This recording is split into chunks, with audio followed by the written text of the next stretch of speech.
Welcome to Moments with Marianne. This is your host, Marianne Pastana, and we're here today with special guest, Mohit Manrao, who's here to share with us rising cancer rates in young adults. Did you know that according to research provided by the American Cancer Society, more than 2 million Americans will be diagnosed with cancer in 2025? Well, today's guest is here to share with us just that. Mohit Manrao, Senior Vice President and Head of U.S. Oncology Business Unit at AstraZeneca, is responsible for leading commercial strategy and maximizing performance of their expansive oncology portfolio. Prior to assuming his current role in 2022, Mohit served as Vice President, Global Franchise Head, Lung Cancer since 2020. Mohit joined AstraZeneca in 2012, holding various roles at the market, regional, and global level across geographics including Head of UK Oncology and Alliance Europe. Mohit's education includes Bachelor of Technology, Mechanical Engineering, and Masters of Business Administration. So welcome to the show, Mohit Manrao. Thank you, Marianne. Well, what an honor it is to have you here and to talk about this. Can you tell us what early onset cancer is and how it can be detected? Yeah, sure. When you think about it, in older adults, typically, post 50 years old. But when these cancer gets detected in individuals under the age of 50, we call them early onset of those cancers. And it's not just about the timing of diagnosis. It's also about sometimes these cancers can exhibit aggressive behaviors. Sometimes they may be less responsive to existing treatments, maybe require a specialized approach, not only because of the cancer, but also because of, there's individuals being much more younger than when these cancers are in an older population.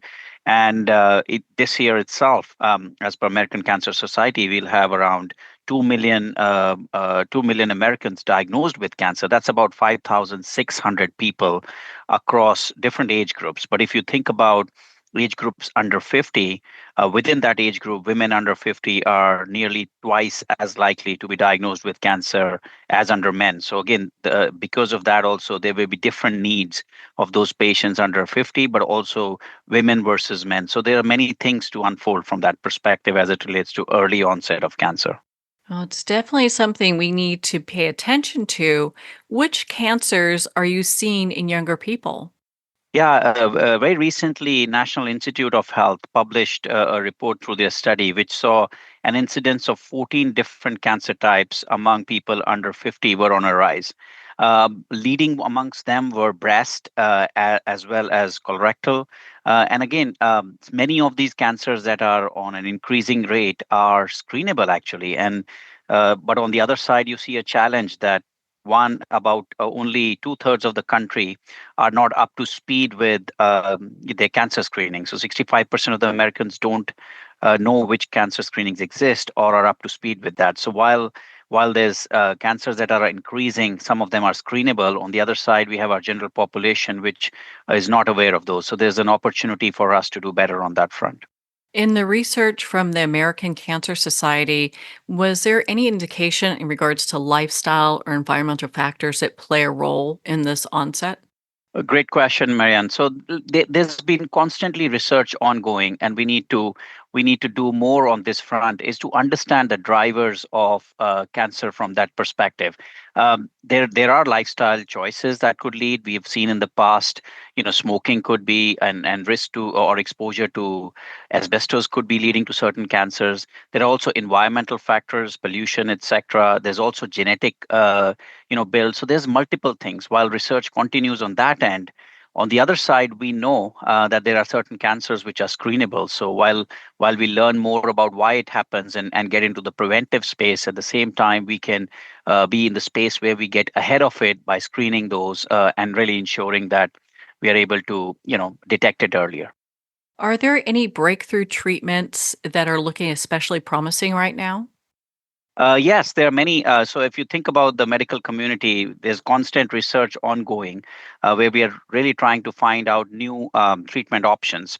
At AstraZeneca, we are very optimistic that through the work we do and through the work that happens in the healthcare ecosystem, we we can eliminate cancer as a cause of death one day. And it is a combination of multiple things, improving early detection, but also very importantly, creating precision or personalized approaches by understanding what drives the cancer and what specific treatment for that cancer, that patient would be most effective. And so we are moving away from one size fits all to more personalized approaches. And again, I can cover where I am today and where the data was being presented, but it is a very, I'd say it's a golden era of oncology where science, data, and technology are making precision medicine possible, or personalized medicine possible for people with cancer.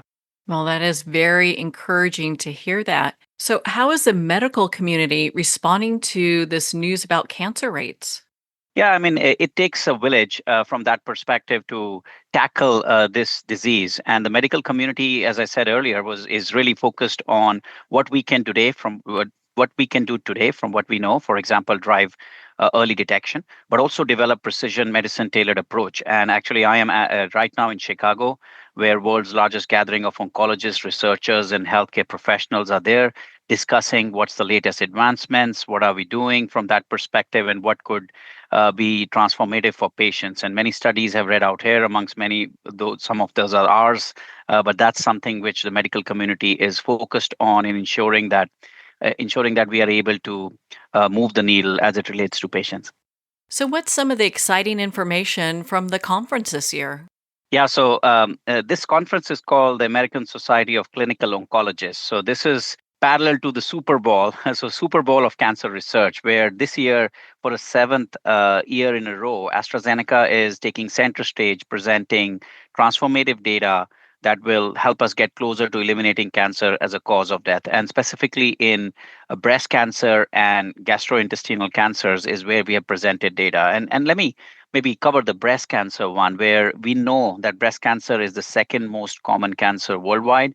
And in US, 1 in 8 women with in their lifetime be diagnosed with breast cancer. So the incidence is higher. It's increasing in younger populations. And today, a specific type of breast cancer, when women are being treated with the current drugs, what happens is they live from scan to scan to realize if their treatment is working, or the other way, if to understand if their cancer is starting to develop resistance to the treatment and started to progress or grow in different directions. What we presented as science this weekend here was, you can get ahead of it. You can outsmart cancer by doing a blood test regularly when you go back to your doctor for those specific cancer patients, where we can actually detect very early signs of that cancer starting to progress with certain mutations and resistance, and actually switch treatments so that those women can continue to be cancer free, can continue to have a better quality of life for more than a year plus of extension. So that's the power of science and technology that is coming to forefront in many of these cancers, which incidence is rising. So it's a great time from that perspective. What makes these treatments possible and how much research goes into finding them? Yeah, there's a lot that goes behind the scenes from discovering these drugs, but very importantly, understanding the biology of cancers. And we are all learning on what different routes cancers takes to grow in different individuals and different tumors. But also from there, setting up clinical trials, running clinical trials, the patients who get involved in those. So it takes a lot of people across the ecosystem for these medicines to come to life. It's also worth noting that about 10% of the drug candidates that enter clinical trials actually make it to approval. So it's like a big funnel. You start with a lot and you learn and learn, and then very few make it towards the end where they pass through trials and are approved. So from that perspective, there's a lot of investment of time, energy, resource, and researchers goes in. And at AstraZeneca, we invest about 25% of sales back into R&D and research so that we can constantly be learning more and outsmarting cancer to support the patients we serve.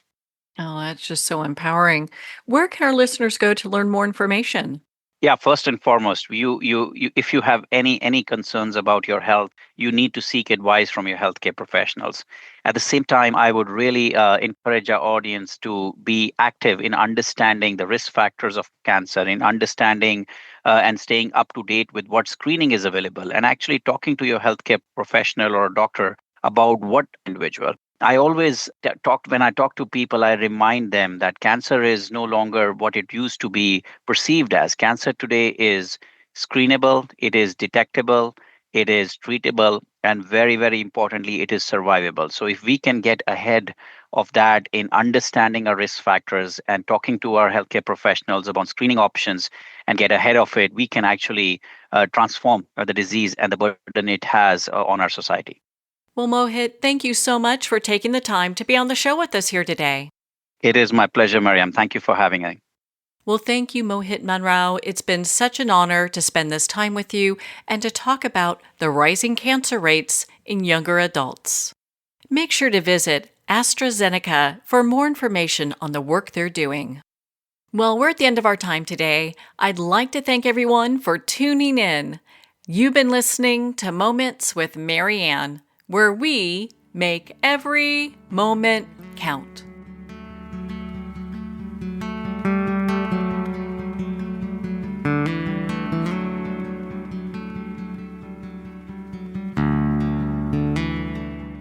In a single moment, your life can change. Moments with Mary Ann is a transformative hour that covers an endless array of topics with the best of the best. Her guests are leaders in their fields, ranging from inspirational authors, top industry leaders, and business and spiritual entrepreneurs. Each guest is gifted and a true visionary, a recognized leader in her own work, and while teaching others to develop, refocus, and grow, Mary Ann will bring the best guest and sometimes a special surprise. Don't miss this. You never know just which moment will change your life forever.